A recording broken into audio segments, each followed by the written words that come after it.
কার অঞ্চলে এটা কি পিঠা বলে, কি পিঠা নাম বলতে পারেন। আর আমাদের কুমিল্লাতে কিন্তু এটা তেলের পিঠা বলে। আর এখানে অনেকগুলো কাই করে নিছি। কাইটা কিন্তু নারকেল দিলাম, খেজুরের গুড় আছে, চালের গুঁড়া আছে, দিয়ে একদম তেলের মধ্যে ছেড়ে দিলাম, দিয়ে কিন্তু খুব সুন্দরভাবে তেলের পিঠাটা বানিয়ে ফেলবো। আর এটা আমাদের কুমিল্লাতে বলে আন্দাশি পিঠা বলে, তেলের পিঠা বলে, যেই দেশে যেই নাম।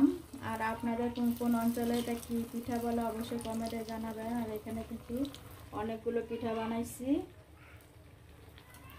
আর এখানে অনেকগুলো কাই আছে, এখানে নারকেল আছে, চিনি আছে, মিঠাই আছে, চালের গুঁড়া আছে, দিয়ে ভালো করে খুব সুন্দরভাবে কাইটা বানিয়ে নিলাম। নিয়ে কিন্তু এরকম সুন্দরভাবে আন্দাশি পিঠাটা বানিয়ে ফেললাম। এটা তেলের পিঠাও বলে, আবার আন্দাশি পিঠাও বলে। পিঠাটা এমন হয়েছে কেন জানি না, খুব সুন্দর। এগুলো কিন্তু খাইতে অনেক স্বাদ।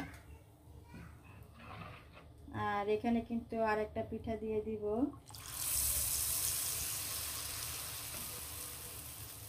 নারকেল, চিনি, মিঠাই দিয়ে এরকম সুন্দরভাবে কিন্তু তেলের পিঠাটা বানিয়ে ফেলবো। আর এতগুলো কাই আছে, এখানে অনেকগুলো পিঠাই কিন্তু হবে। কি সুন্দর করে ফুলে গেছে, দেখতেই পাচ্ছেন। আন্দাশি পিঠাটা কিন্তু অনেক সুন্দরভাবে ফুলে গেছে।